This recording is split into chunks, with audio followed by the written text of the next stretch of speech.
Salve, salve, concurseiro! Concurseiro matogrossense, você que vai prestar aí concurso para a Prefeitura Municipal de Cuiabá, seja bem-vindo, meu amigo, minha amiga, a este site de sucesso que vai fazer de você um campeão neste concurso. Sou o professor Jefferson Fial, professor de matemática e de raciocínio lógico, e na aula de hoje nós vamos tratar aí uma parte do raciocínio lógico, principalmente o raciocínio verbal, muito cobrado no concurso da FGV, onde nós preparamos aí uma série de exercícios voltados aí para o concurso que você está prestes a enfrentar. Vem comigo, galera, vamos falar então de compreensão e análise lógica de uma situação, só que agora não utilizando somente raciocínio matemático. Nós não vamos descartar o raciocínio matemático, porque ele está presente em quase todas as situações. Mas nós vamos englobar o raciocínio verbal, ok? Então, compreensão e análise lógica de uma situação, utilizando as funções intelectuais, principalmente de raciocínio verbal. Vai ter alguns casos aqui de raciocínio matemático também, mas a priori nós iremos trabalhar mais o raciocínio verbal, que é um dos itens lá do edital da FGV referente ao concurso da Prefeitura Municipal de Cuiabá. Beleza, galera? Bom, vamos trabalhar aqui inicialmente uma base teórica, relembrar alguns pontos que são bastante importantes. Então eu gostaria de fazer algumas observações iniciais aqui. O que nós temos aqui? O seguinte: tecnicamente falando, nós podemos dividir as linhas de raciocínio em duas vertentes, né? Que é a lógica numérica, que é a parte matemática, né? E a lógica textual, né? Pertinente ao campo do julgamento de inferências e de interpretações. Observem que esse raciocínio verbal, ele vai estar mais basicamente ligado a essa segunda parte aqui, essa segunda vertente, a lógica textual, ok? Que julga inferências e utiliza muito de interpretação. Beleza? Se você não compreender bem o que está escrito, você não consegue responder. Então, nós vamos estar em xeque em algumas situações com relação a essa interpretação. Mas o objetivo nosso é justamente ajudar vocês, dando ênfase a algumas palavras que são chaves, né? Aparece comumente nos exercícios. Bom, uma outra parte é a seguinte: é como nós dizermos que o raciocínio lógico envolve raciocínio lógico matemático e conhecimento de técnicas de interpretação. E é verdade, galera. Técnicas de interpretação mais ainda, tá? Daí a explicação para o surgimento de duas nomenclaturas, que é o raciocínio lógico verbal e o raciocínio lógico numérico ou matemático, ok? Que são os dois que nós iremos explorar aqui. Bom, o que é o raciocínio verbal? Ele consiste no quê? Na compreensão, né? Na capacidade de apreensão e estruturação dos elementos verbais, culminando na formação de significados e uma ordem de relação entre eles, galera. Capacidade de apreensão e estruturação de elementos verbais. Galera, lá no português você aprende tudo isso. Então tem que explorar muito aquelas técnicas de interpretações que você já estudou lá no português. Agora elas vão ser muito úteis na resolução desses exercícios aqui, tá? Bom, alguns esclarecimentos aqui importantes.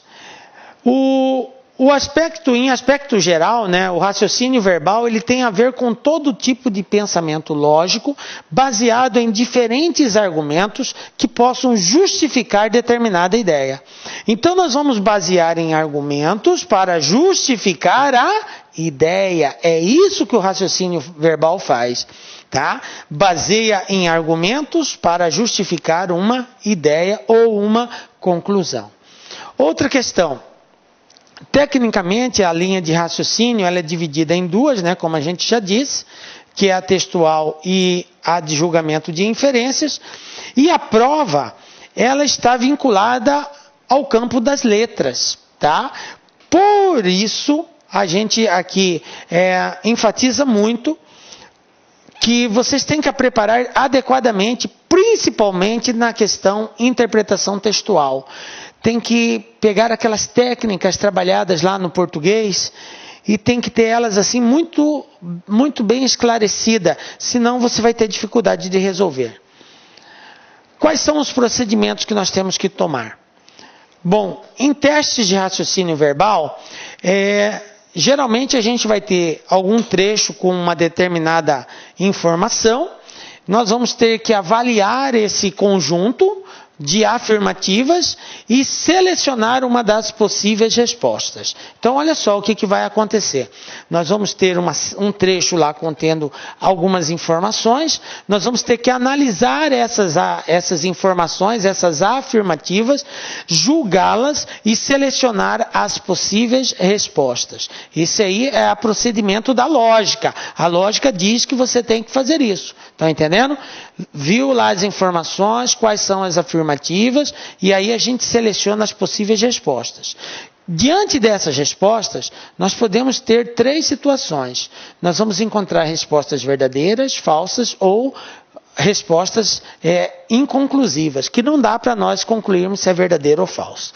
Que seria, a afirmação é uma consequência lógica das afirmações que está contida no texto, então a gente já enxerga, obviamente, que elas são verdadeiras. Nós podemos deparar com situações falsas, quando isso for contraditório, quando as informações ou opiniões contidas no trecho não tiver de acordo com o que está sendo relatado em cada item. Aí eu estou diante de uma afirmativa falsa. E posso ter algo impossível de dizer, inconclusível, quando determinada afirmação não ter parâmetros nas informações, e aí fica difícil de nós nos posicionarmos. Enfim, diante dessas circunstâncias, nós vamos ter que sermos decisivos. Então, o raciocínio verbal exige pessoas de coragem. Você tem que ter a capacidade de interpretação e a coragem de saber decidir. Claro, sempre baseando nas informações. A lógica tem que prevalecer. E a lógica é uma verdade, não é a lógica sua, é a verdade lógica, ok? Porque não é porque você acha que a sua lógica é verdadeira. Então nós temos que respeitar o padrão lógico. Dentro do padrão lógico existe uma verdade lógica. Essa verdade pode ser a sua ou não, ok? Beleza? Então não vai achando porque você achou assim que tem que ser assim. Não é. Então, queremos aqui dar algumas dicas, A primeira dica para que você seja muito bom nesse tipo de análise é o treinamento. Treinar, galera, a habilidade só vem com treinamento. Treinamento no tocante à interpretação de textos, principalmente. Então, fazer vários tipos de interpretação textual, isso vai te ajudar, porque as bancas exploram problemas lógicos. Elas exploram isso daí, inseridos em textos com eventos em sequência. Então, treinamento, primeira dica. Segunda dica, galera, aproveite o que está expressamente escrito no texto. Então você tem que ler com atenção aquilo que está escrito, cada detalhe, cada vírgula, cada acento, tudo isso é importante. É como você chegar numa cena de um crime, o detetive ali, ele não descarta nenhuma possibilidade. Tudo, qualquer fato ali é importante. Até que se prove o contrário, a irrelevância daquilo, ele tem que levar em consideração todos os fatos. No nosso caso aqui, na análise lógica de um exercício, todas as informações são importantes, por mais banais que elas possam parecer no primeiro momento. Quando nós lemos e voltamos ao texto em busca de respostas, devemos, num primeiro momento, entender exatamente o que está escrito no texto, considerar a essência objetiva de suas palavras. Em outras palavras, não descarte nada, ok? Tudo é importante. E terceira dica, importe-se em limitar o entendimento ao que está no texto, aproveitando a essência de palavras-chave. O que eu quero dizer com isso? É que tem gente que gosta de inventar moda. Então eu peço para você, não invente moda. Se limite ao que está escrito. Se o que está escrito é A, está em B, é A, está em B. A não vai poder estar em C, D. O exercício não falou isso. O texto não falou isso. Por que você vai criar suposições? Tá? Se o evento pede lá, se o exercício pede, num caso de probabilidade, a probabilidade de você retirar de uma urna uma bola branca, e lá tem bola preta, rosa, cinza, cara, é branca, então você tem que focar na quantidade de bolas brancas, é isso que importa, ok? Então fique atento ao que o exercício está pedindo e limite-se a responder somente isso, não misture outras suposições, ok? Bom, para que a gente possa realmente ter uma boa prova, né? Como eu já disse, treinar bastante interpretação, a FGV trabalha demais isso daí, ok? E, como eu sempre digo, volto a frisar, em todas as minhas aulas eu trago esse texto justamente para tirar essa ideia de pegadinha. Aluno fica muito com esse negócio, tem pegadinha. Não tem pegadinha nenhuma. A questão é muito objetiva. A FGV é uma banca muito séria para ficar com pegadinha. Não existe isso. O que existe é má interpretação textual. Então, por isso que você tem que ler, compreender bem o texto, que não tem pegadinha. Ela é muito clara naquilo que ela quer. Beleza? Então, vamos lá. Primeiro exercício. 3 amigos, André, Bernardo e Carlos, combinaram de se encontrar ao meio-dia em um restaurante. Bernardo chegou 5 minutos atrasado e ainda esperou 15 minutos até André chegar. André chegou 5 minutos depois de Carlos. Carlos chegou às... Está aqui as alternativas de resposta, 12, 12, 5, 12, 10, 12, 15 ou 12 e 20, ok? Então vamos lá. Galera, eu peço para você fazer essa experiência primeiro. Dê uma pausa no texto, no vídeo, tente resolver, tente encontrar uma lógica diante do que o texto está esclarecendo. Na sequência, acompanhe a solução que nós vamos dar aí. Belezinha? Bom, o que nós temos aqui? Nós temos 3 amigos. Então, vou colocar aqui, ó, André, Bernardo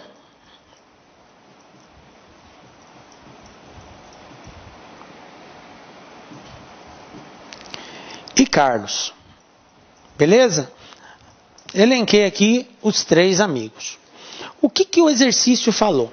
Que eles combinaram em se encontrar num restaurante. Definiu o horário, o encontro definiu. Eles iriam se encontrar às 12 horas. O que quer dizer isso? Quer dizer que eles deveriam estar no restaurante exatamente ao meio-dia, às 12 horas. Tá, beleza, até aí está entendido. Agora vamos continuar o texto. Bernardo chegou 5 minutos atrasado.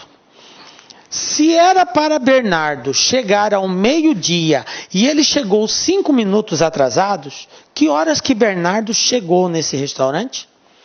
12 e 5, correto? Chegou 5 minutos atrasado, então ele chegou 5 minutos além do horário, ele não chegou adiantado. Se ele chegasse adiantado, ele ia chegar antes do meio-dia, mas ele chegou atrasado, então ele chegou depois do meio-dia, beleza? Então vamos lá. Bernardo chegou ao meio-dia e 5 minutos, ok? Tá aqui. Continuando. E ainda esperou 15 minutos até André chegar. Se ele esperou 15 minutos até André chegar, quer dizer que André chegou quantos minutos depois dele? 15 minutos, que foi o tempo que ele esperou até André chegar. Então, conclusão. Como ele esperou 15 minutos até André chegar, então André chegou 15 minutos depois dele. Se Bernardo chegou ao meio-dia e 5, e André chegou 15 minutos depois, que horas que André chegou? Meio-dia e 20. Então, como Bernardo chegou 12 e 5, André chegou então 12 e 20. Beleza até aqui? Tranquilinho? Bom, aí ele falou que André chegou 5 minutos depois de Carlos. E a pergunta é exatamente isso. Carlos chegou que horas? Veja bem, se André chegou 5 minutos depois de Carlos, é porque Carlos chegou 5 minutos antes de André. Se André chegou ao 12h20 e Carlos chegou 5 minutos antes dele, Carlos chegou a que horas? 12h15. Então, 12 horas e 15 minutos. Então, de acordo com as alternativas de resposta, resposta correta, letra D. Beleza? Viram o que é o raciocínio? Galera, você não precisa inventar moda. Limite-se ao que está escrito no texto, concentre-se nas informações que estão sendo dadas, procure deixar bem claro cada uma das informações. O raciocínio verbal, e ele existe muito isso, que a gente faça interpretações de várias formas. Vocês viram que, do mesmo jeito que eu pensei de um jeito, eu já pensei o contrário também, para tentar dar posicionamento para cada um desses indivíduos, ok? Tranquilinho? Beleza, né? Então vamos agora para mais um aí.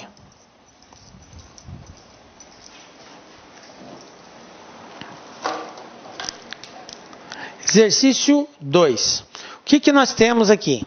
Também banca FGV, tá? Estamos trabalhando aqui quase que na totalidade com todos os exercícios da banca FGV, justamente para dar segurança para os senhores e para as senhoras aí, tá? É esse modelo de exercício que vocês vão enfrentar. Na cozinha de Marieta, há 2 potes diferentes. 2 potes diferentes.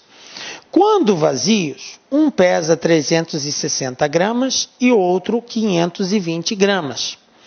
Marieta descobriu 1 quilo de feijão entre esses potes, de forma que seus pesos ficassem iguais. Então ela Marieta distribuiu 1 quilo de feijão entre esses potes, de forma que seus pesos ficassem iguais. A quantidade de feijão que foi colocada no pote mais pesado foi de... Aí aqui as alternativas de resposta. Então veja bem, gente, o que eu tenho aqui? Eu tenho 2 potes vazios, um pesa 360, o outro pesa 520. Marieta, com 1 quilo de feijão, ela colocou um pouco num pote, outro pouco no outro pote. Ela distribuiu esse 1 quilo, não de forma igual, mas de tal forma que, ao pesar novamente os 2 potes, depois de distribuído o feijão, eles ficaram exatamente com a mesma medida, tá? Com o mesmo peso, ok? Beleza? Bom, então a gente tem que pensar o seguinte: quantos quilos ela tem que distribuir? 1 quilo. 1 quilo em gramas representa 1000 gramas, ok? 1 quilo é 1000 gramas. Então eu não vou trabalhar com 1, mas sim com 1000, porque eu tenho que distribuir uma certa quantidade de gramas para cada um. Veja bem, eu tenho aqui primeiro pote e segundo pote. Veja bem, esse 1000 vai ser distribuído para cada um desses potes. Aí eu pergunto para os senhores o seguinte: quanto que eu vou colocar no primeiro pote? Eu vou chamar de primeiro pote o pote mais leve, tá? E de segundo pote, o pote mais pesado. Então esse aqui é o mais leve e esse é o mais pesado, ok? Só para a gente diferenciar. O segundo pote é o mais pesado. Então veja bem, quanto desse 1000 gramas eu vou ter que colocar no primeiro pote? Quanto que Marieta colocou? Não sei, professor, o exercício não falou. No enunciado só disse que ela distribuiu, mas não disse quanto ela colocou. Beleza, está certíssimo. E o que eu faço matematicamente quando eu não sei um valor? Ou melhor, como que matematicamente é representado um valor desconhecido? Por uma variável. E qual é a variável que comumente nós utilizamos? A letra X, beleza? Então vem comigo. Então vamos dizer que Marieta colocou X gramas desse feijão no pote 1. Se ela colocou X gramas desse feijão no pote 1, como que eu posso representar a quantidade que ela colocou no pote 2? Como? Y. Até poderia. Mas aí eu vou cair num sistema, vai me dar um pouco mais de trabalho. Dá para fazer? Dá. Mas vai ser um pouquinho mais trabalhoso. Eu prefiro representar assim. Se aqui é X, eu não sei quanto que é. Mas eu posso dizer que aqui embaixo vai ser 1000 menos X. Vocês concordam? Aqui embaixo vai ser 1000 menos X. Eu não sei quanto que é X, mas eu sei que aqui vai ser 1000 menos X. Se aqui for 500, aqui vai ser 500. Se aqui for 400, aqui vai ser 600. É só pegar um menos o outro. 1000 menos o outro valor. Porque a soma deles tem que dar 1000. Ok? Entenderam? Por que 1000 menos X? Eu não sei quanto que é aqui, mas eu sei que aqui embaixo vai ser 1000 menos o que eu coloquei ali em cima. É a diferença. Beleza? Bom, agora vamos para a parte lógica, para o raciocínio. Um pote tinha 360 gramas, o outro tinha 520. Depois da distribuição, eles ficaram com iguais valores. Isso quer dizer que o pote de 360 gramas, mais a quantidade de gramas de feijão que ele recebeu, que eu chamei de X, passou a ter o mesmo peso, a mesma massa que o outro pote, que é de 520, somado com a quantidade de feijão que ele recebeu. Qual foi a quantidade de feijão que ele recebeu? 1000 menos X.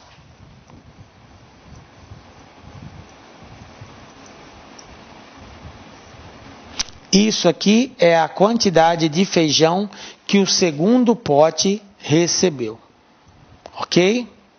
Então, eu tenho que 360 mais X, que é a quantidade de feijão que o primeiro pote recebeu, vai ser igual a 520 mais 1000 menos X, que é a quantidade de feijão que o segundo pote recebeu. Beleza? Daqui para frente é só uma operação algébrica, mais especificamente uma equaçãozinha do primeiro grau, onde eu tenho que isolar a variável, ok? E respeitando todos aqueles procedimentos de resolução de uma equação do primeiro grau. Trocou de lado, troca o sinal, está multiplicando, vai dividindo, coisas desse tipo, tranquilo? Então eu vou deixar a variável do lado esquerdo e os valores do lado direito. Então eu já tenho aqui x continua, ok? Menos x vem para cá, mais x. Ok? Não tenho mais nenhum x, então igual 520 mais 1000, 1520. Ok? Somei, ó. 520 mais 1000, 1520. O 360 positivo vai para o outro lado, negativo. Aí eu tenho 1x mais 1x, então eu tenho 2x. 1520 menos 360, tem que fazer essa diferença aqui. Então vamos lá, ó. 0, 2 tira 6, dá 6, 4 tira 3, 1, 1160. 1160. Agora o que eu faço com esse 2 que está multiplicando? Passo ele dividindo. Então, x vai ser igual a 1160 dividido por 2.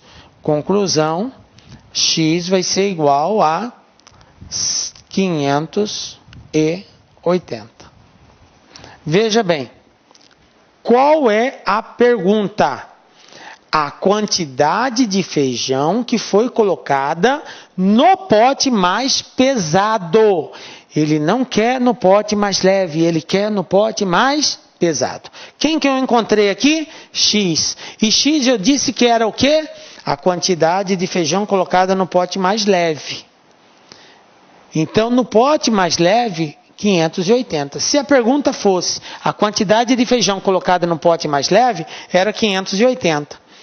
Mas como é no pote mais pesado, então eu tenho que fazer 1000 menos 580. E 1000 menos 580, isso vai dar exatamente 420. 420. Então, resposta, letra A, 420 gramas. Tranquilo?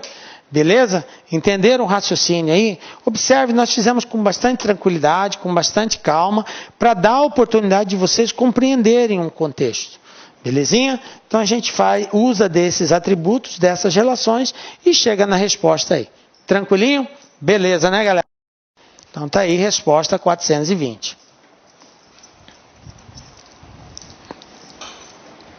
Vamos para mais um teste aí.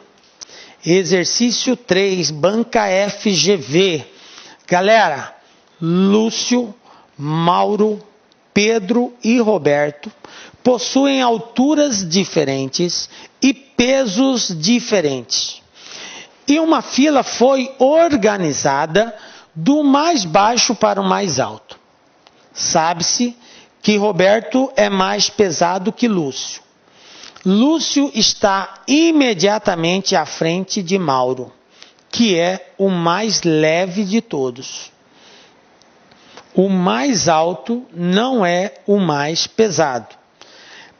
Pedro é mais baixo do que Roberto, mas não é o mais baixo de todos, ok? O que mais que nós temos?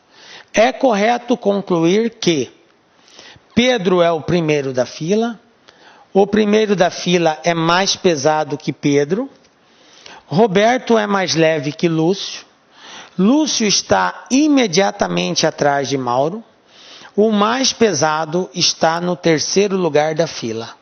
Galera, dê uma pausa no vídeo, tenta fazer essa relação, na sequência acompanha a solução que nós vamos dar.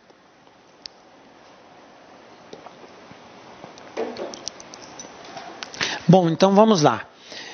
Para que a gente possa responder isso daqui, nós precisamos tentar ordenar esses elementos. Olha só, no exercício nós temos essas informações aqui, ó. Roberto é mais pesado que Lúcio, Lúcio está imediatamente, tal. Então, com base nessas afirmativas, nós vamos tentar montar uma sequência. E aí, montada essa sequência, nós vamos ver qual delas está de acordo com as alternativas de resposta. Obviamente, somente uma dessas alternativas deve estar de acordo. Se tiver mais de uma, a questão vai ser nula, ok? Vai ser anulada. Então, vamos lá? Quais são as situações que nós temos? Roberto é mais pesado que Lúcio. Primeiro, vou voltar aqui. Ele disse que eles possuem alturas diferentes e pesos diferentes. E uma fila foi organizada do mais baixo para o mais alto. Olha só a sequência da fila. Quem é o primeiro? O mais baixo. Quem é o último? O mais alto. Beleza? Então, do mais baixo para o mais alto. Não vamos esquecer disso nessa análise. Então, vamos lá. Roberto é mais pesado que Lúcio. Tá, beleza. Essa é uma informação. Lúcio está imediatamente à frente de Mauro. Então, se eu tenho Mauro imediatamente à frente, se eu colocar uma sequência da esquerda para a direita, então eu tenho que Lúcio está à frente de Mauro imediatamente, na sequência. O mais alto não é o mais pesado. Como Roberto é mais pesado que Lúcio, isso não quer dizer que Roberto vai ser o mais alto. Também não diz que ele é o mais pesado de todos, só que ele é mais pesado que Lúcio. O mais alto não é o mais pesado. Pedro é mais baixo do que Roberto, mas não é o mais baixo de todos. Bom, Pedro não é o mais baixo de todos. Quer dizer, então, que Pedro não é o primeiro da fila. Se ele não é o mais baixo de todos, então ele não é o primeiro da fila. Se ele não é o primeiro da fila, ele também não vai estar entre Lúcio e Mauro, porque ele disse que Lúcio está imediatamente à frente de Mauro. Obviamente, Pedro vai ter que estar depois de Mauro.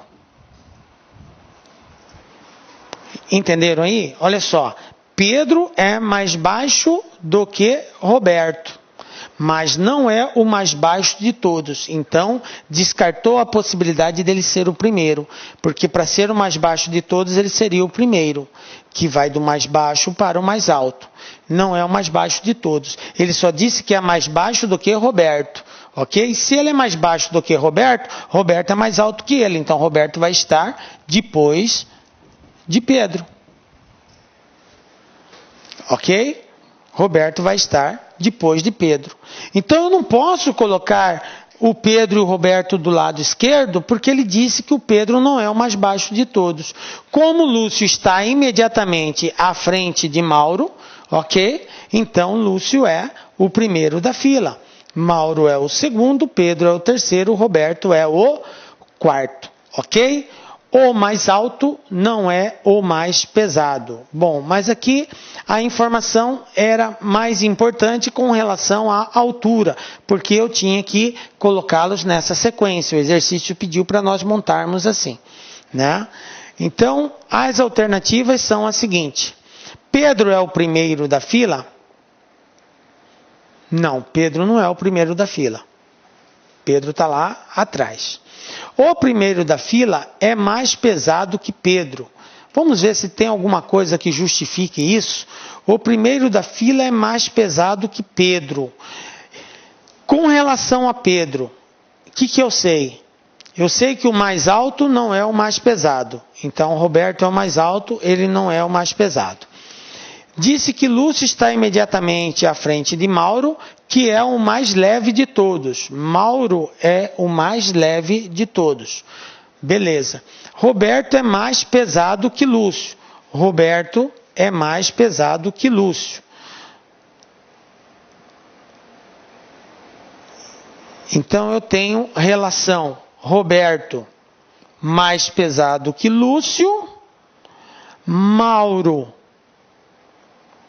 é o mais leve de todos, esse é o mais leve de todos. Mais leve de todos. O mais alto não é o mais pesado. Então, se Roberto é mais pesado que Lúcio, e ele é o mais alto, então ele não é mais pesado. Portanto, Lúcio é mais leve que ele. Pedro é mais baixo do que Roberto, mas não é o mais baixo de todos. E também não tem nenhuma relação que diz que Lúcio é o primeiro da fila é mais pesado que Pedro. Não tem nenhuma relação que garante essa afirmativa. Não encontro sustentação, entende? Eu tenho que ver a alternativa, voltar na análise do exercício e tentar encontrar alguma base lógica que autentique, que dê autenticidade à questão, ok? Também não encontro nada. Roberto é mais leve que Lúcio. Bom, isso aí já caiu por terra. Ele diz que Roberto é mais leve que Lúcio e aqui está dizendo que Roberto é mais pesado que Lúcio. Então a letra C facilmente está descartada. Lúcio está imediatamente atrás de Mauro. Lúcio está imediatamente atrás de Mauro também caiu por terra, né? Porque ele fala que Lúcio está imediatamente à frente de Mauro. Então, também não é a letra D. Aí ele diz que o mais pesado está no terceiro lugar da fila. Quem é o terceiro lugar da fila? Pedro. Então, veja bem. Ele diz que Pedro é o primeiro da fila. Não é. O primeiro da fila é mais pesado que Pedro. O primeiro da fila não é mais pesado que Pedro. Sendo assim, Pedro vai ser o mais pesado. E ele está exatamente no terceiro lugar. Primeiro é Lúcio, segundo é Mauro, terceiro é Pedro. Então, de acordo com as alternativas que nós temos aqui, a resposta correta é letra E. O mais pesado está no terceiro lugar da fila. Ok? Observem que é um exercício que não dá para você responder ele assim de pronto. É assim que é o raciocínio verbal, galera. Ele vai precisar que você faça várias analogias, coloque uma sequência, analise essa sequência de acordo com as informações e a partir daí tirar alguma conclusão. Então a gente tem que analisar item por item. Item por item e ir descartando as possibilidades. Assim como eu fiz, fui eliminando letra A, letra B, letra C, analisei uma por uma, depois que eu montei a sequência de acordo com o que o exercício propôs. Tá? Roberto é mais pesado que Lúcio, Lúcio está imediatamente à frente de Mauro, que é o mais leve de todos. O mais alto não é o mais pesado. Mesmo Roberto sendo o último, não quer dizer que ele seja mais pesado. Pedro é mais baixo do que Roberto, mas não é o mais baixo de todos. Então ele está antes de Roberto na sequência de altura, mas não é o mais baixo de todos. Beleza? Então está aqui, de acordo com a analogia, chegamos a essa conclusão. Beleza? Vamos para mais um teste aí. Adriano, Benedito e Cláudio são amigos e estão com camisetas de cores diferentes: verde, azul e branca. Dentre as afirmativas a seguir, somente uma é verdadeira. Adriano está com camiseta azul. Benedito não está com camiseta azul. Cláudio não está com camiseta branca. É correto concluir que Adriano está com camiseta branca, Adriano está com camiseta azul, Benedito está com camiseta verde, Benedito está com camiseta branca, Cláudio está com camiseta azul. Então, peço para você dar uma pausa, você já entendeu mais ou menos o contexto como deve ser, tenta resolver, na sequência acompanha a solução que nós vamos dar.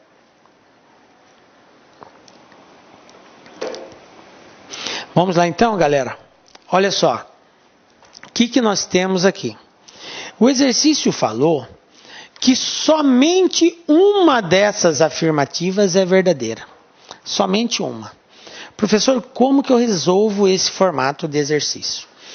Nós vamos trabalhar com hipóteses e teses. Você confirma uma delas sendo verdadeiras e verifica se vai existir alguma contradição. Se existir alguma contradição, então cai por terra a hipótese criada, ok? Se não houver contradição, então você está provando que aquilo ali é uma verdade, beleza? Então vamos para a primeira afirmativa. Adriano está com camiseta azul. Se isso aqui é verdadeiro, então Adriano está com camisa azul. Ok? Verdadeiro. Vamos supor que isso seja verdadeiro. Se isso é verdadeiro, essas duas aqui são falsas. Sendo assim, ele está dizendo na segunda aqui que Benedito não está com camiseta azul. Se Benedito não está com camiseta azul é falso, o que é verdadeiro? Benedito está com camiseta azul. Mas espera aí, Benedito não pode estar com camiseta azul, já que Adriano está com camiseta azul. Entenderam aí? Olha a contradição. Ele disse que são amigos e estão com camiseta de cores diferentes. Não podem dois ter a mesma cor de camiseta. Então aqui já provei que a primeira não pode ser a verdadeira. Tranquilo? Então já caiu por terra essa primeira tese aí. Então vamos partir agora para uma segunda análise. Eu vou levar em consideração que Benedito não está com camiseta azul é verdadeira. Agora verdadeira é a segunda. Se Benedito não está com camiseta azul, Benedito pode estar com qual tipo de camiseta?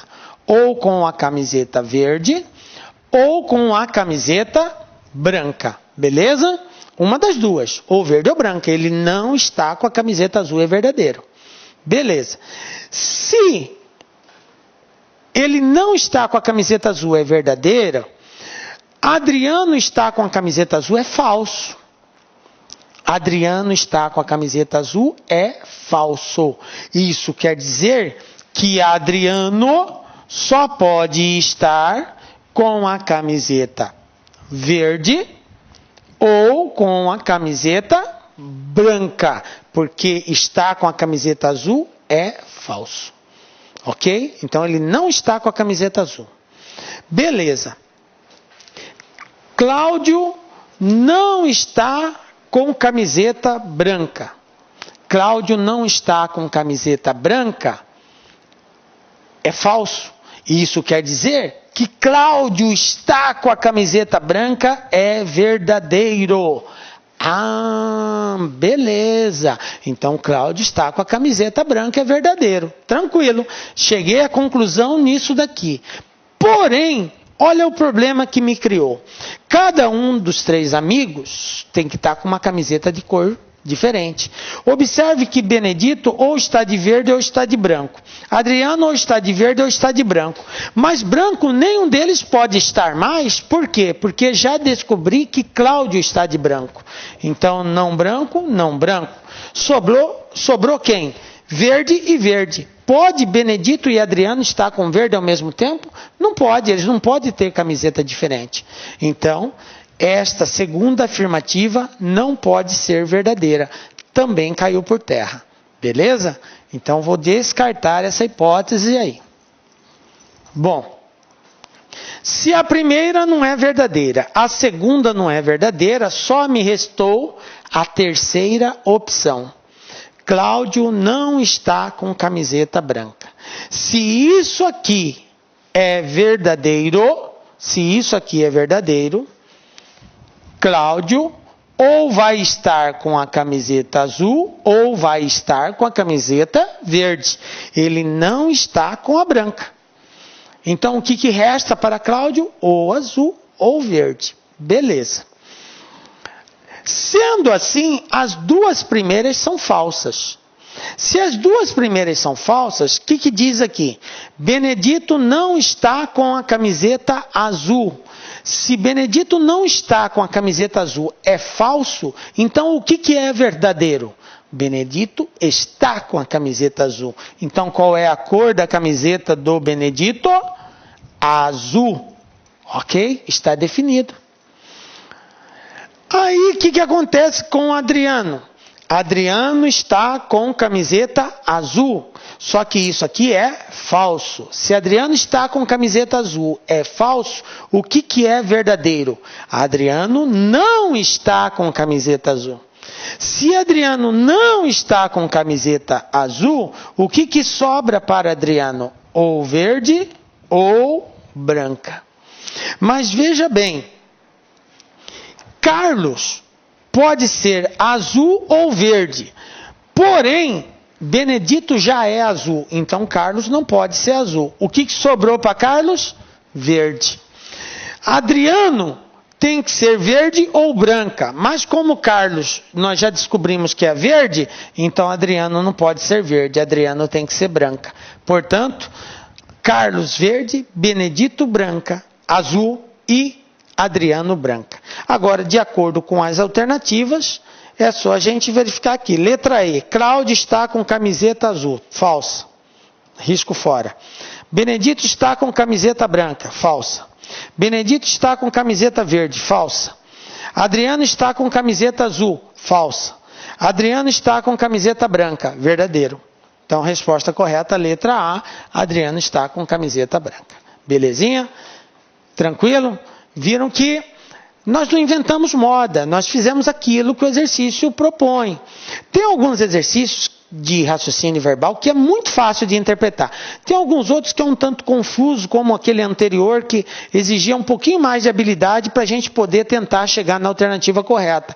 Observem que muitas vezes a gente vai estar diante de 2 situações. Você vai enxergar claramente que é verdadeiro, você vai enxergar claramente que é falso. Mas, em alguns casos, a gente pode estar numa terceira situação que é impossível de dizer. Então, observe que existe essa terceira hipótese. E aí, cabe você, na hora, ter a habilidade de tomar a decisão correta. Obviamente, em comparação às demais informações, tentar deduzir uma resposta para essa que é aparentemente impossível de você dizer, ok? No raciocínio verbal, em algumas situações vai exigir isso de você, beleza? Então vamos lá, resposta correta, letra A.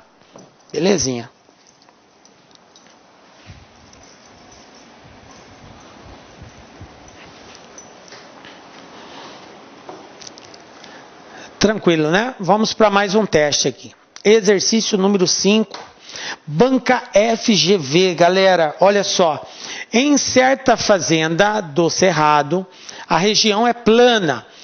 O fazendeiro, com sua picape, saiu do ponto A, perto de sua casa, andou 2 quilômetros na direção norte. Depois, 2 quilômetros na direção nordeste. E depois 2 quilômetros na direção leste, chegando ao ponto B. A distância entre os pontos A e B é aproximadamente igual a... Aqui as alternativas de resposta. Então, dá uma pausa, tenta resolver esse exercício, na sequência acompanha a solução que nós vamos dar aí. Vamos lá, galera. Esse exercício exige conhecimento matemático também, né? Não é só uma questão de raciocínio lógico, mas vamos ter que também ter habilidades matemáticas aqui. Vamos fazer de acordo com o que o exercício está propondo, respeitando aqui essas coordenadas que ele nos deu como referência aqui. Norte, Nordeste e Leste, ok? O E é Leste, N é Nordeste e o N Norte. O que é o exercício? Ele falou que saiu do ponto A.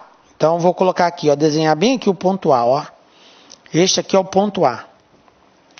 Ele andou 2 quilômetros na direção norte. Então, norte, ó, aqui, ó, 2 quilômetros.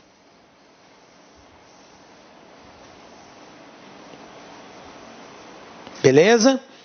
Depois, 2 quilômetros na direção nordeste. Olha aqui a nordeste, ó. Nordeste para cá, ó. 2 quilômetros, ok? Depois, 2 quilômetros na direção leste. Então, aqui.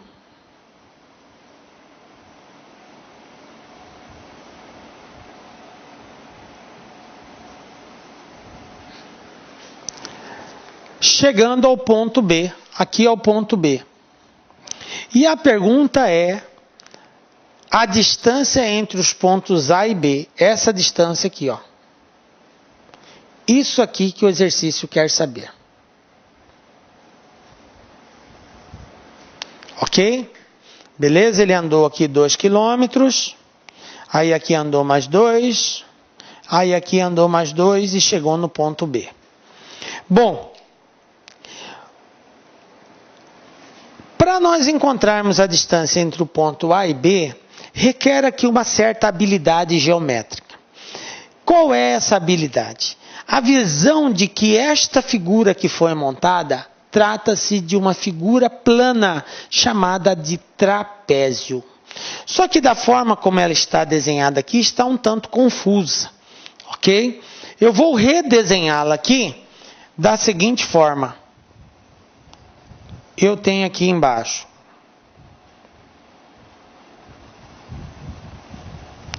a distância do ponto A até o ponto B.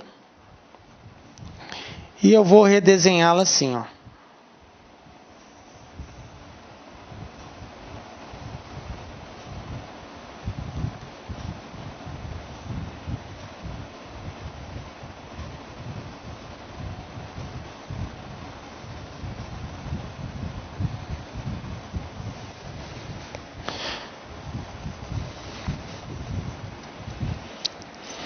Ok? Eu só redesenhei a figura para facilitar a sua compreensão. Veja bem, aqui é o ponto A, ele saiu, andou para o norte 2 quilômetros, tá? Aí ele andou mais 2 aqui. Aí ele andou mais 2 aqui, ok? Bom, isso aqui é um trapézio e é um trapézio isósceles, aonde esse lado é igual a esse, tá? Esse lado aqui é igual a esse. Consequentemente, esse ângulo aqui, ó, é igual a esse ângulo aqui. E, inclusive, eu sei quanto que ele vale. Esse ângulo aqui vale 45 graus. Aí você pergunta para mim, professor, como que o senhor sabe que esse ângulo é 45 graus? O exercício não falou que ele andou para o norte, então ele andou isso aqui, correto? Quando chegou aqui, depois de 2 quilômetros, ele andou para onde? Para o nordeste. Olha aqui o nordeste, ó. Qual é o ângulo que o nordeste forma com a região norte e com a região leste? Olha aqui, ó. Observe que ele está exatamente no meio.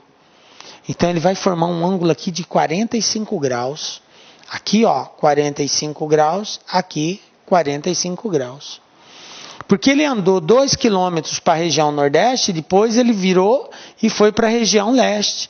Então ele forma um ângulo aqui, duas regiões, se nós traçarmos ela aqui, ó, de 45 graus. Então esse ângulo aqui é um ângulo de 45 graus. A mesma coisa acontece aqui, ó. 45 graus. Bom, eu preciso descobrir essa distância aqui, ó, professor. Beleza, então vamos encontrar ela. De que forma, ó? Eu vou traçar uma vertical aqui e uma vertical aqui. Essa medida eu conheço, eu sei quanto que ela vale. Vale 2. Ok? Falta encontrar esse pedaço aqui e esse pedaço aqui. E eles são iguais, porque é um triângulo isósceles, um trapézio isósceles, ok? Então, se eu encontrar esse, é o mesmo valor ali.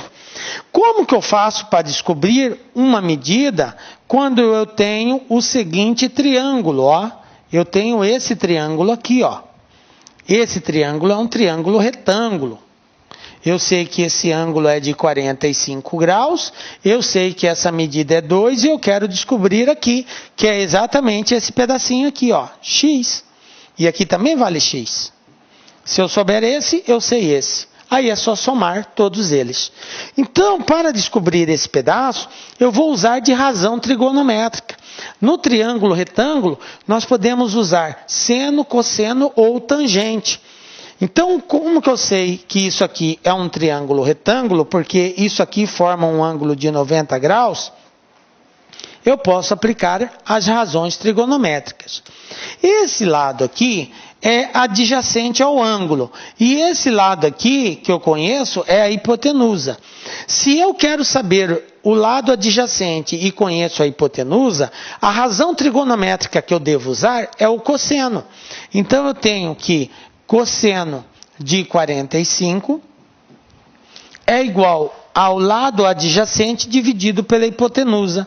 X dividido por 2, que é a hipotenusa. Cosseno de 45 vale raiz de 2 sobre 2. Então, eu tenho raiz de 2 dividido por 2 é igual a x sobre 2. Ok? Raiz de 2 sobre 2 igual a x sobre 2. Como eu tenho 2 aqui embaixo, eu posso simplificar. Conclusão, quem é x? X é igual a raiz de 2. E raiz de 2 vale aproximadamente. Professor, por que aproximadamente? Porque o exercício está falando, ó, aproximadamente. Então, eu vou trabalhar com valores próximos. Raiz quadrada de 2 é aproximadamente 1,4. Aí você diz assim, professor, como que eu vou saber que raiz de 2 é igual a 1,4 aproximadamente? Galera, você tem que saber. Você tem que saber essas razões trigonométricas porque faz parte do conhecimento mínimo necessário da parte da geometria, especificamente da trigonometria. E quando se trata de valores aproximados, como que você acha raiz de alguma coisa? Raiz de alguma coisa é um valor multiplicado por ele mesmo. Então, 1 vezes 1 é 1. Para dar 2, você tenta lá, 1,1 vezes 1,1. Multiplica isso daqui. Vai dar 1. 1,1 vezes 1,1 vai dar 1,21. Opa, é 2, está longe ainda. Então, eu vou tentar. 1,2 vezes 1,2. Isso aqui vai dar 1,44. Está longe ainda, é 2. Vou tentar. 1,3 vezes 1,3. 1,3 vezes 1,3 dá 1,69. Para 2, ainda falta. Vou tentar. 1,4. 1,4 vezes 1,4 vai dar 1,96. Ó, chegou bem perto já. É 2. 1,96. Mas vamos tentar 1,5? 1,5 vezes 1,5. Isso aqui vai ser igual a 2,25. Passou. Porque é 2, passou. Quem está mais próximo é 1,4. Captaram aí? Então é assim, gente, é por tentativa. Você não vai ter a calculadora em mãos para poder fazer esse cálculo. Então você vai ter que usar de aproximação, ok? Bom, mas o objetivo é encontrar a distância de A até B. Então eu já sei que aqui vale 1,4 e que aqui vale também 1,4. Conclusão. 1,4 mais 1,4 mais 2, quanto que vai dar? 4 mais 4, 8. 1 mais 1, 2. 2 mais 2, 4. Portanto, a distância de A até B vai ser de aproximadamente 4,8 quilômetros. Tranquilo? Belezinha? Então tá aí respondida a questão, tá?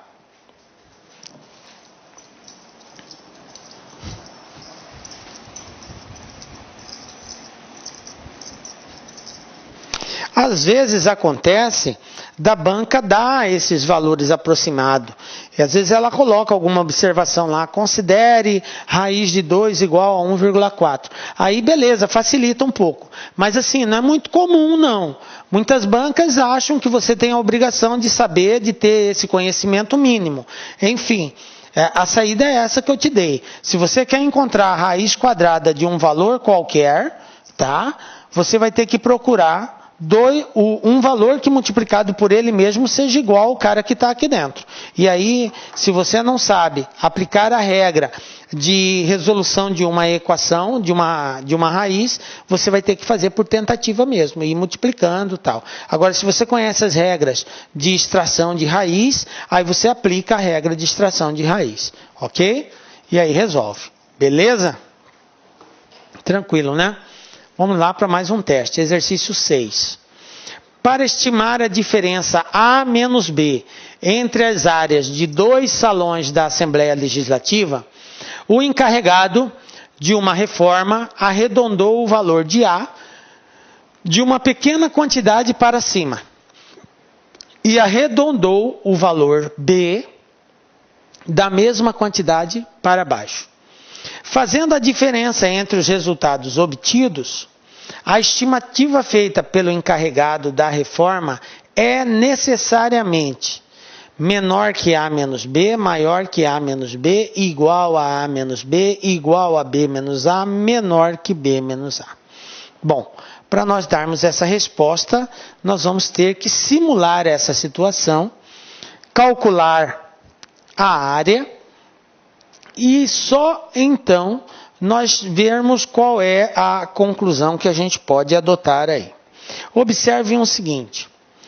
Ele quer a diferença entre duas áreas, uma área A e uma área B. Ele disse o seguinte, que foi arredondado o valor de A para mais e foi arredondado o valor de B para menos, a mesma quantidade, ok? Então, como que eu acho a área? A área A, ela possui duas medidas aí.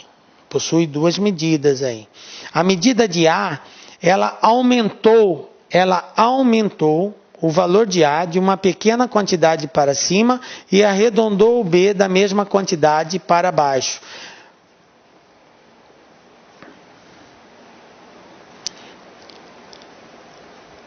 Então, o A, ele aumentou e o B, ele diminuiu a mesma quantia. Vamos chamar de X o valor aí.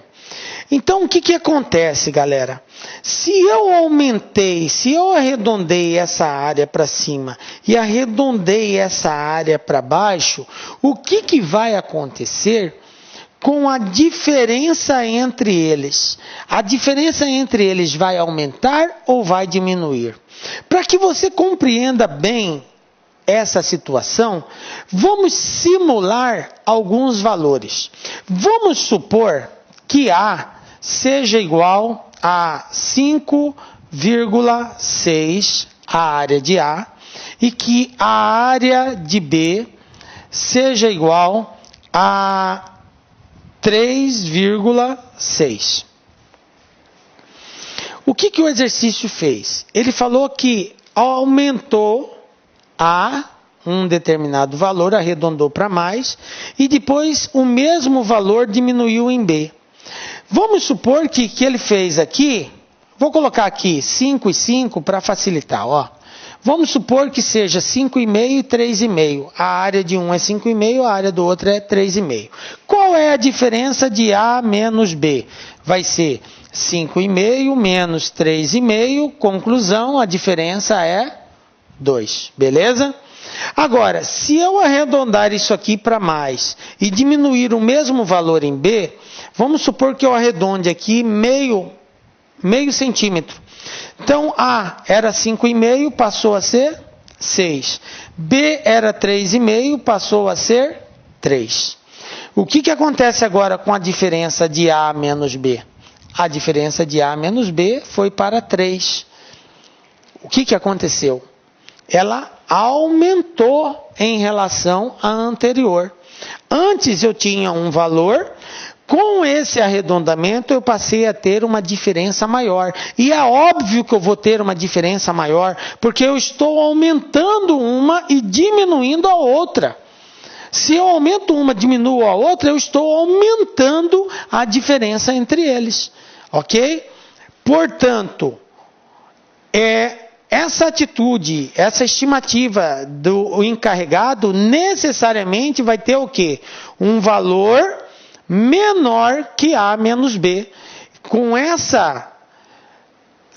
arredondamento, fazendo a diferença entre os resultados obtidos, que foi aqui, ó, eu simulei valores, tá? O encarregado, a estimativa feita pelo encarregado da reforma é necessariamente, tá? Maior que o resultado anterior, né? Olha só, vamos entender a pergunta. A estimativa feita pelo encarregado da reforma é necessariamente, então, para ele estimar a diferença, ele fez esse arredondamento. Aumentou A, diminuiu B. Beleza? Então, para fazer essa estimativa, ele arredondou. Conclusão. Fazendo a diferença entre os resultados obtidos.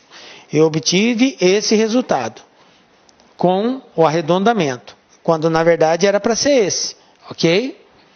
O que aconteceu? A estimativa dele, que foi esse arredondamento, é maior que a diferença de A menos B, ok? O valor encontrado é maior que a diferença anterior. Não vai ser menor, vai ser maior que a diferença anterior. E aí, dando valores é uma forma de nós resolvermos, tá? Dando valores é uma forma de nós resolvermos. Ou então, se você já tiver bastante habilidade algébrica, só de você dizer que um aumenta, que o outro diminui, obviamente que quanto maior for esse, menor for esse, maior será a diferença entre eles. Portanto, maior que a diferença anterior, A menos B. Tranquilo? Então, tá aí a resposta. Letra B.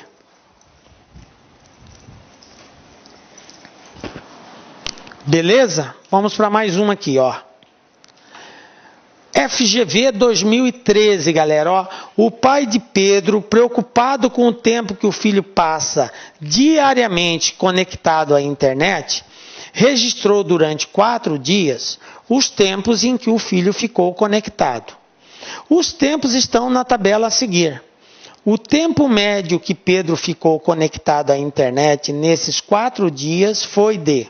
Então está aqui, no primeiro dia 1h10, no segundo dia 3h20, no terceiro dia 1h50 e no quarto dia 2h40. Aí aqui as alternativas de resposta. Ele quer saber o tempo médio. Galera, como que eu acho a média de alguma coisa? Quando não especifica o tipo de média, nós consideramos sempre a média aritmética simples. O que é a média aritmética simples? É a soma dos valores dividido pela quantidade deles. Se eu tenho 4 valores, eu somo esses 4 valores e divido pela quantidade de valores que foram somados. Eu acho a média. Aqui nós temos uma observação. Eu tenho que tomar cuidado porque o tempo está dado de forma composta, em horas e minutos. Não está só em horas ou não está só em minutos. Então a recomendação é o seguinte: você pode trabalhar assim? Pode. Só que aí vai exigir uma destreza maior. A recomendação é transformar tudo para uma unidade só. Tá? E como que eu posso fazer isso? Bom, você pode pensar assim: eu posso transformar tudo isso para minuto e no final eu transformar em hora e minuto, ou eu posso transformar isso aqui tudo para hora e depois, se for necessário, eu transformo em hora e minuto. Ok? Eu posso pensar assim. Então vamos lá? Olha só, eu vou optar em transformar tudo em minuto. 1 hora tem quantos minutos? 60 minutos. 60 mais 10, 70. Beleza. 70 minutos. Estou passando tudo para minutos. 3 horas. 3 vezes 60, 180. Com mais 20, 200. 200 minutos. No segundo dia. Terceiro dia, 1 hora, 60 minutos. Mais 50, 110 minutos. Quarto dia. 2 horas, 2 vezes 60, 120. 120 mais 40, 160. Somando tudo isso aqui, eu vou ter 160 mais 110, 270. 270 mais 200, 470. 470 mais 70, 540 minutos. Então está aqui. Bom, já sei que o tempo total que ele ficou na internet nesses 4 dias foram 540 minutos. Como ele quer a média entre eles, então eu vou dividir por 4 dias. Aí eu vou saber a média de tempo que ele gasta por dia. Ok? Então vamos lá? 5, 4 vezes 1, 4 para 5, 1. Abaixa o 4. Ficou 14. 14 dividido por 4 vai dar 3. 4 vezes 3, 12. 12 para 14, 2. Abaixa o 0. Ficou 20. 4 vezes 5, 20. Para 20, nada. Conclusão. Qual é o tempo médio que ele gasta na internet? 135 minutos por dia. Por dia. Bom, mas aqui não tem 135 minutos, professor. Ah, então agora eu tenho que transformar 135 para horas e para minutos. Como que eu faço isso, professor? Dividindo. Então eu tenho agora o seguinte: eu tenho 135, eu vou dividir por 60. Por que por 60? Porque cada 60 minutos é 1 hora. Então, 135 dividido por 60 vai dar 2. Quanto que é 2 vezes 60? 120. Então, coloca aqui embaixo. 135 tira 120, sobra 15. Quem sobrou? 15 minutos. Quantas horas deram? 2. Então, 2 horas e 15 minutos. Então, 2 horas e 15 minutos, resposta letra B. Qual é o tempo médio que ele gasta?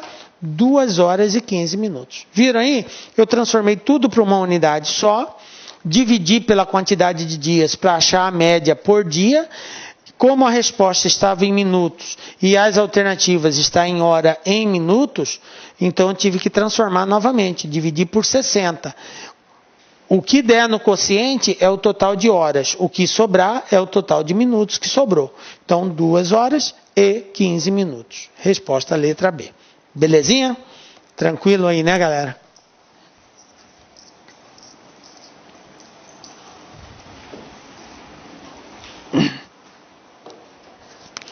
Vamos para mais um teste aqui, ó.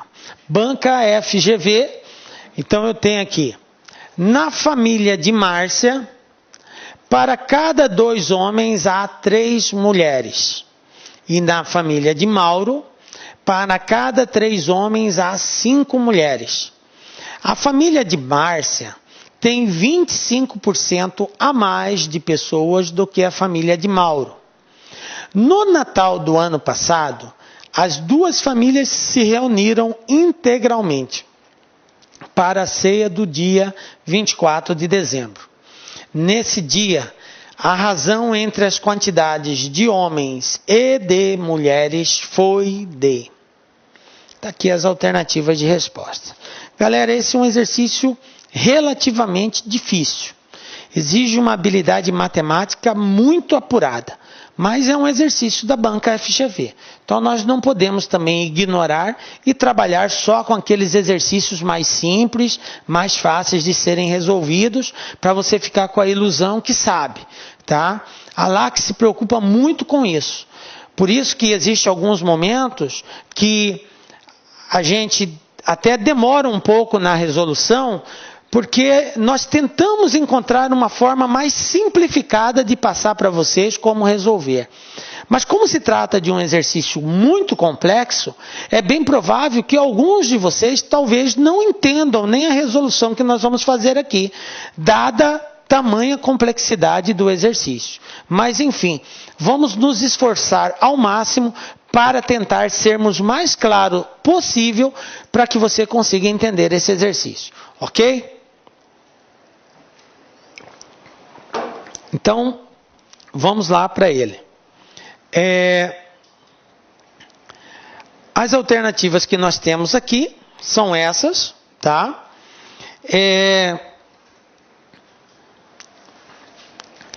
Vamos começar chamando o seguinte, eu tenho 2 famílias, certo? Eu tenho a família de Márcia e eu tenho a família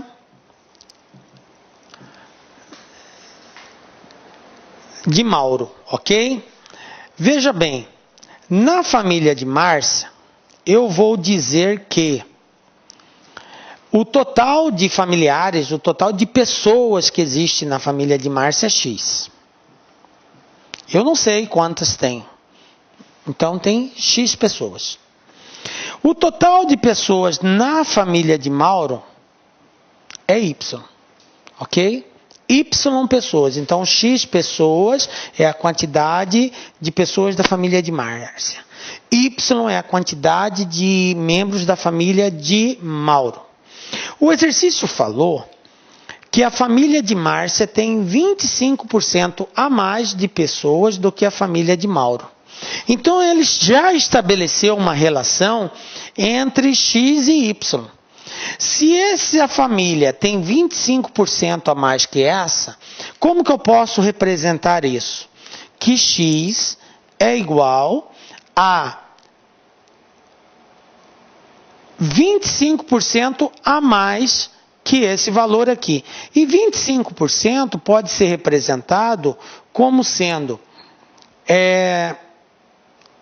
ou eu coloco 1,25, que eu posso representar assim, vezes Y. Por que 1,25? Porque o 1 representa o 100%. E o 25 é o 25 a mais. Então, 1,25% de Y. A família de Márcia é igual à família de Mauro mais 25%. Então, eu poderia representar assim também, ó. X é igual a Y mais 0,25Y. Entendem isso? Porque é 25%. 25%, ó. 25% é 0,25. Então, se a família de Márcia tem 25% a mais do que a família de Mauro, a família de Márcia tem o que a família de Mauro tem, mais 0,25 da família de Mauro. Por isso que ficou 1,25. Eu quero só que você entenda esse 1,25. X igual a 1,25y. Porque aqui eu tenho 1 mais 0,25, então eu tenho 1,25. Vou repetir se você não entendeu. O exercício falou que a família de Márcia tem 25% a mais que a família de Mauro. O que é 25%? 25% é 25 dividido por 100, que representa 0,25. 0,25. É assim que eu represento 25% na forma decimal. Como o exercício falou que a família de Márcia é igual à família de Mauro mais 25%, então é igual a y mais 0,25y. E 1y mais 0,25 é 1,25. Ou eu poderia representar isso em fração.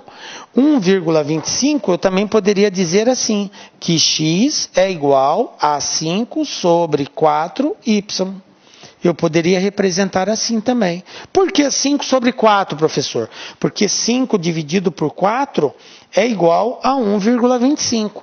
Então eu posso representar em decimal, posso representar em fração, ok? Então enxergue que 1,25 e 5,4 é a mesma coisa. Beleza? Bom, vamos lá. Partindo do princípio que você já entendeu agora por que é 1,25, ou 5 quartos, que é a mesma coisa, 5 dividido por 4. Vamos agora para essas relações de proporcionalidade. Primeiro ele disse o seguinte, na família de Márcia, para cada 2 homens há 3 mulheres. Como que eu posso representar isso? Quantidade de homens na família de Márcia. Homens. 2 homens... Para cada 2 homens eu tenho 3 mulheres. Se eu tenho 2 homens e tenho 3 mulheres, qual é a quantidade que eu estou proporcionando aqui? 2 mais 3, 5. Então eu posso representar que a quantidade de homens na família de Márcia vai ser 2 vezes x dividido por 5. Ok? Para cada 2 homens eu tenho 3 mulheres. Então, num conjunto de 5 pessoas, 2 são homens, 3 são mulheres. Então, eu posso representar que 2 vezes a quantidade de pessoas dividido por 5 são homens. Analogamente, eu posso dizer que a quantidade de mulheres vai ser igual a 3x sobre 5, porque eu tenho 3 mulheres, ok? 3 vezes o total dividido por 5, beleza? Bom, isso na família de Márcia. O que acontece na família de Mauro? Nós vamos partir do mesmo raciocínio. Ele diz que na família de Mauro, para cada 3 homens, há 5 mulheres. 3 homens, 5 mulheres. Olha a proporção, 3, 5. Quantas pessoas estão sendo relacionadas aqui? 3 mais 5, 8. Como que eu posso representar matematicamente? A quantidade de homens na família de Mauro vai ser 3 vezes a quantidade dos familiares dividido por 8. Esse é o total de homens na família de Mauro. Bom, e a quantidade de mulheres? A quantidade de mulheres vai ser igual a 5 mulheres. Então, 5y sobre 8. Ok? Belezinha? Então eu tenho aqui 3y sobre 8 e 5y sobre 8. Bom, então nós temos o seguinte. Já descobrimos que a quantidade de homens é 2x sobre 5 na família de Márcia e 3y sobre 8 na família de Mauro. Mulheres na família de Márcia, 3x sobre 5. Mulheres na família de Mauro, 5y sobre 8. Observe que o exercício pede a razão entre a quantidade de homens e a quantidade de mulheres. Então, eu vou somar verificar quantos homens existem na festa, quantas mulheres existem na festa, e aí eu divido. O que é razão? É uma coisa dividido por outra coisa. Então eu vou dividir a quantidade de homens pela quantidade de mulheres. Beleza? Vou somar 2x sobre 5 mais 3y sobre 8. Porém, eu vou usar esta relação de transformação, porque eu já cheguei à conclusão que x é igual a 5y sobre 4. Ok? Então, nós vamos fazer o seguinte aqui, ó. Vamos usar aqui uma tela, só para a gente tirar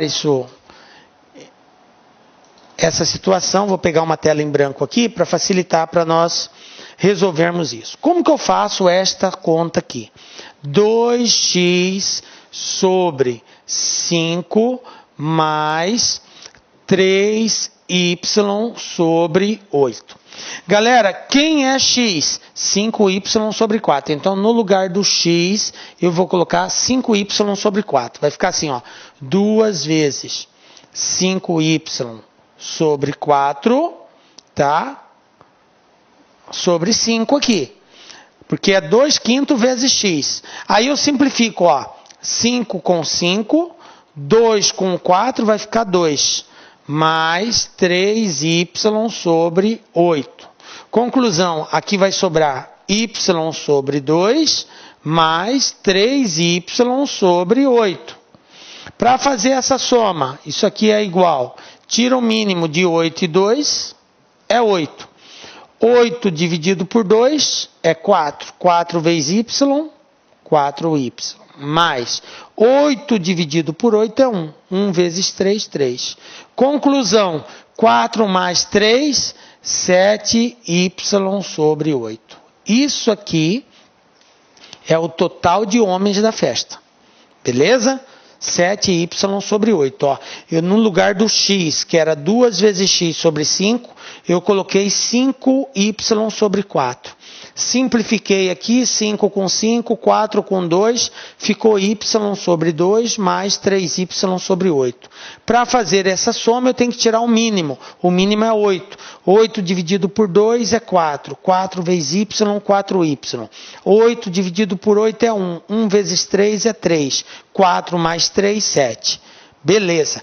Vou usar o mesmo raciocínio para as mulheres. Então, eu tenho 3 sobre 5 vezes x, mais 5 vezes y sobre 8, ok?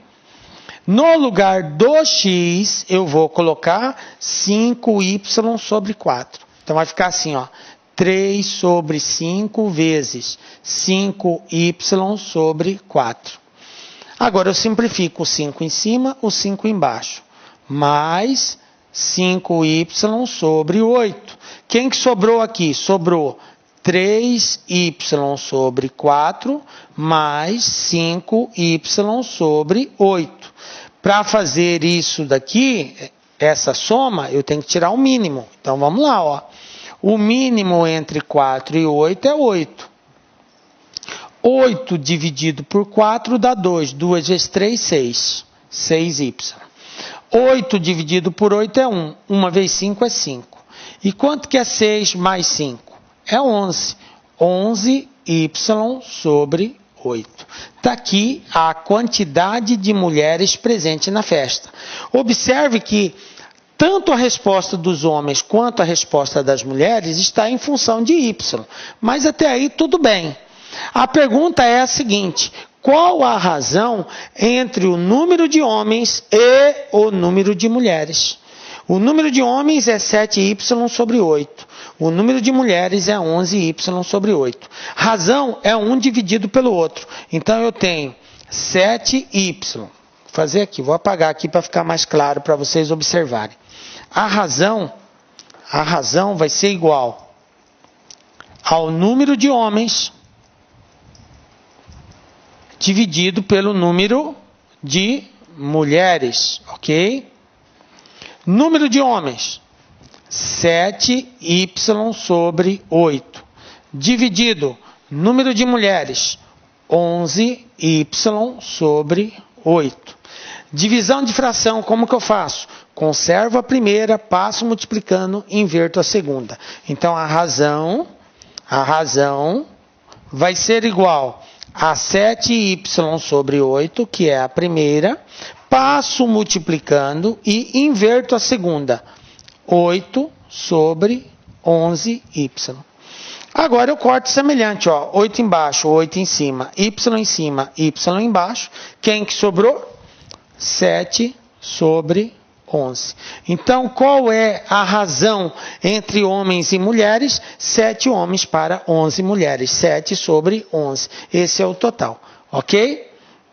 Esta é a razão entre homens e mulheres. Observe que é um exercício relativamente complexo, dado a uma série de ações geométricas e aritméticas que nós tivemos que utilizar.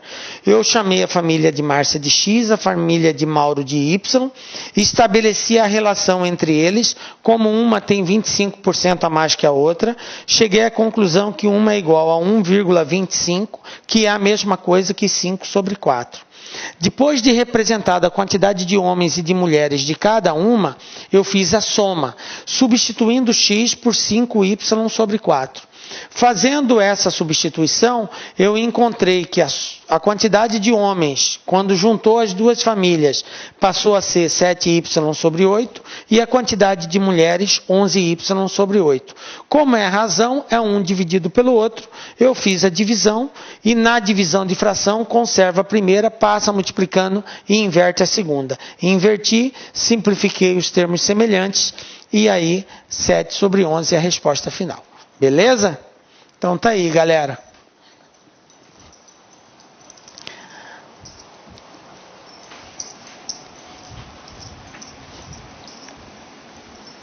Como eu já havia salientado, é um exercício relativamente difícil.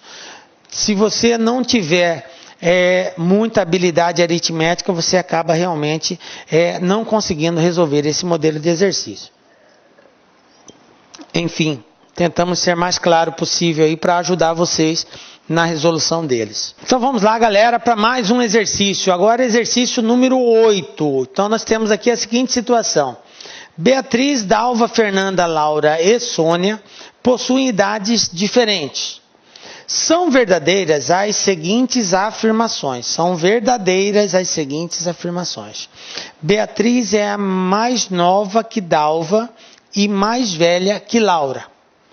Dalva é mais nova que Sônia e mais velha que Fernanda. Fernanda é mais nova que Beatriz, mas não é mais nova que todas elas. Fazendo com essas pessoas uma fila em ordem crescente de idade, é correto concluir que letra A, Fernanda é a terceira, letra B, Laura é a segunda, letra C, Sônia é a quarta, letra D, Beatriz é a terceira e letra E, Dalva é a quinta. Galera, observem que nós temos aqui algumas afirmativas, né? Beatriz é a mais nova que Dalva e mais velha que Laura. Dalva é mais nova que Sônia e mais velha que Fernanda. Fernanda é mais nova que Beatriz, mas não é a mais nova de todas elas.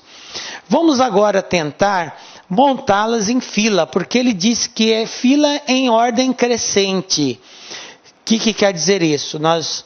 Em crescente de idade. Então eu tenho a mais nova primeiro, depois a mais velha por último. Vamos tentar ordenar de acordo com o que o exercício deu. Qual é a primeira afirmativa que nós temos? Que Beatriz é mais nova que Dalva e mais velha que Laura.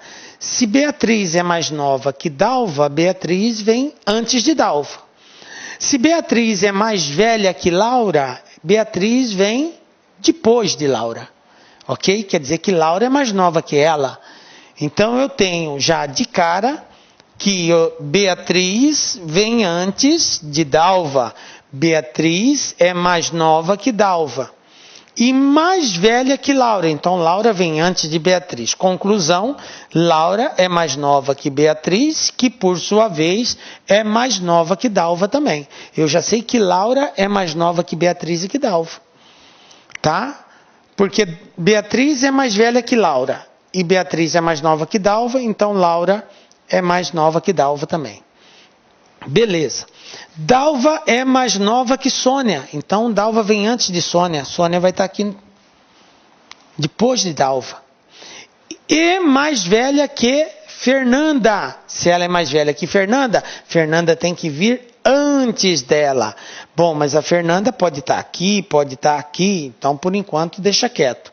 Fernanda é mais nova que Beatriz. Fernanda é mais nova que Beatriz. Isso quer dizer que Fernanda vem antes de Beatriz.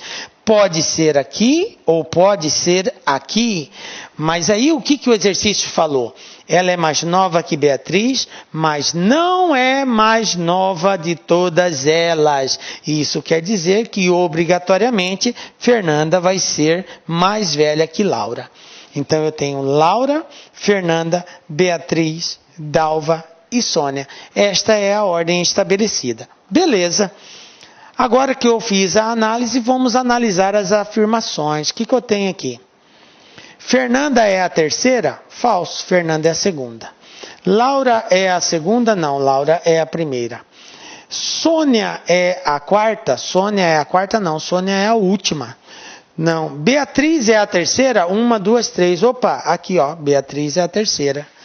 Dalva é a quinta? Não. Dalva é a quarta. Então, resposta correta. Beatriz é a terceira. Resposta correta, letra D. Beleza? Viram aí a análise que nós fizemos? Primeiro, partimos do princípio que tínhamos que ordenar, tá? Vou repetir aqui, ó. Ordenar. Todas essas afirmações são verdadeiras. Então, uma das formas da gente resolver é tentar colocar a sequência de acordo com o que ela deu. Se ela disse que Beatriz é mais nova que Dalva, então Beatriz vem antes de Dalva. É mais nova, vem antes. E mais velha que Laura, quer dizer que Laura é mais nova que ela. Então eu tenho Beatriz, eu tenho Dalva e eu tenho Laura antes de Beatriz. Se Laura é mais nova que Beatriz e Beatriz é mais nova que Dalva, então Laura também é mais nova que Dalva. Então vem antes. Dalva é mais nova que Sônia, então Sônia é mais velha. Se é mais velha, vem depois. Portanto, todas as outras são mais novas que Sônia também. E mais velha que Fernanda. Ou seja, Fernanda é mais nova que Dalva. Então ela está antes. Mas ela poderia estar aqui ou poderia estar aqui. Aí na terceira situação ela diz que Dalva é mais nova que Beatriz. Ou seja, está antes de Beatriz. Mas ela poderia ainda estar aqui ou aqui. Aí o exercício diz que Fernanda não é a mais nova de todas, então ela não vai ser a primeira, ela vai ser a segunda. Aí eu já estabeleci a ordem, aí é só comparar com as alternativas. Beleza? Tranquilo, né? De boa, vamos para mais um teste aí. Exercício número 9. O que eu tenho aqui?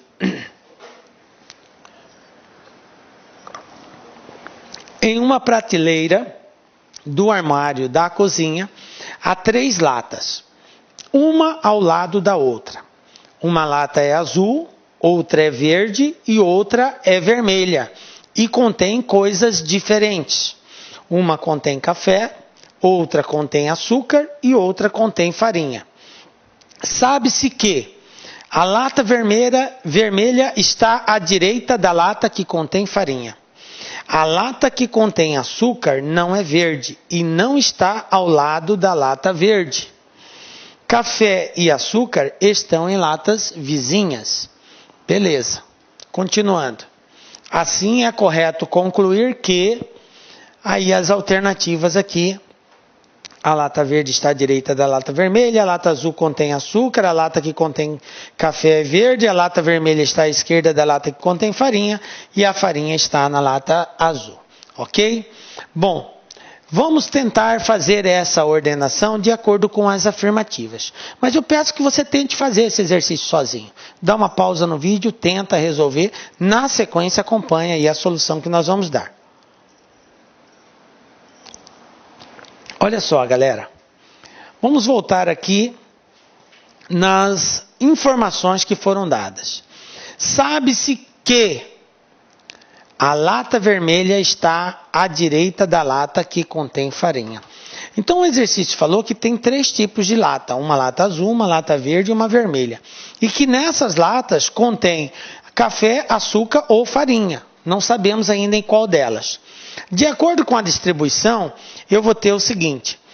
Eu tenho lata vermelha está à direita da lata que contém farinha. Então eu vou colocar aqui vermelha e eu vou colocar aqui embaixo está à direita da lata que contém farinha. Então aqui, ó, vermelha e vou colocar farinha aqui embaixo. Farinha. Embaixo vai o produto, em cima a cor. Então, como vermelha está à direita do que contém farinha, então farinha, olhando de frente, lado direito, vermelho aqui. Beleza. A lata que contém açúcar não é verde. A lata que contém açúcar não é verde. Beleza. E não está ao lado da lata verde. E não está ao lado da lata verde. Bom, então veja bem. Se aqui é farinha. Farinha não é vermelho, porque está à direita da lata vermelha. Então eu já sei que farinha não é vermelha. Qual que seria a hipótese para a cor da farinha? Ou verde ou azul. Como ele disse que a lata que contém açúcar não é verde, então a lata que contém açúcar pode ser vermelha ou pode ser azul.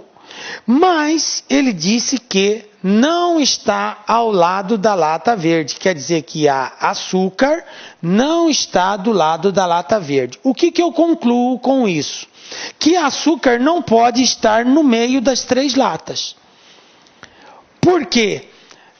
Porque ela não está do lado da lata verde. Se ela estiver no meio, ela vai estar do lado da lata verde. Porque vai ter uma lata à direita e uma lata à esquerda. Conclusão, a açúcar só pode estar numa extremidade. Considerando que farinha está aqui, vermelho está aqui, e açúcar tem que estar na extremidade, então obrigatoriamente açúcar seria aqui. Açúcar seria a última opção. Vocês estão entendendo? Porque ele falou que a açúcar não é verde e também não está do lado da lata verde. Então, eu vou colocar açúcar entre a açúcar, a lata da cor da açúcar e a lata verde, tem que existir uma outra lata. Como aqui eu já tinha vermelho e eu sei que farinha não é vermelho, então só me resta uma opção, farinha ser verde, já que açúcar não é verde e farinha não é vermelho. Açúcar não é verde e a farinha não é vermelho, então só a farinha açúcar não é verde e a farinha não é vermelha, então só me restou a opção da farinha ser verde, porque obrigatoriamente a açúcar vai ter que ser azul. Consequentemente, café e açúcar estão em latas vizinhas. Olha aqui, ó, café e açúcar, ó, latas vizinhas. Café vai ser vermelho. Latas vizinhas, ó. Captaram? Então, o açúcar não contém lata verde e nem está do lado da lata verde. Olha aqui, a lata verde está do lado de cá. Entre a açúcar e a lata verde existe a lata vermelha. Ok? Então, foi essa a dedução que eu tive. Comecei. Farinha não está na lata vermelha. E a lata vermelha está à direita de farinha. A lata vermelha está à direita da lata que contém farinha. Então, farinha, lata vermelha à direita. Açúcar não é verde e não está do lado do verde. Então, açúcar está no extremo, do lado de lá. Existe o vermelho separando o açúcar da lata verde. Então, a lata verde vai estar para cá, açúcar para lá. Bom, se aqui é vermelho, aqui é verde, só restou para açúcar azul. E, consequentemente, como café e açúcar estão em latas vizinhas, então o café é vermelho. Pronto, morreu. Matou a questão, está ali a solução. Agora vamos ver as alternativas. O que diz as alternativas? A lata verde está à direita da lata vermelha. Mentira, a lata verde está à esquerda da lata vermelha. A lata azul contém açúcar. Azul, açúcar. Verdade. Está aqui, ó, açúcar, azul. Vamos analisar as outras. A lata que contém café é verde. Falso, café é vermelho. A lata vermelha está à esquerda da lata que contém farinha. Errado, está à direita. Isso o exercício mesmo já falou. E a farinha está na lata azul. Mentira, a farinha está na lata verde. A resposta correta, a lata azul contém açúcar. Esta é a resposta da questão. Belezinha, galera? Tranquilo? Viram? Isso é raciocínio verbal, análise e interpretação textual, usando de raciocínio lógico, a gente deduziu e chegou aí na resposta correta. Tranquilo? Beleza? E chegamos ao fim da nossa aula, galera. Quero dizer que foi um prazer muito grande estar em sua companhia. Espero ter contribuído para o desenvolvimento de um raciocínio verbal, matemático específico e possa te ajudar muito neste concurso, com certeza. Porque é este modelo, é este formato de exercício que a banca FGV cobra. Beleza? Não desanime, continue com fé, que Deus te abençoe, continue te dando força. Nos encontramos numa outra oportunidade com a graça de Deus, porque só Ele nos dá a certeza de estarmos aqui. Um beijo muito forte no seu coração e até a próxima. Tchau, galera. Um abraço.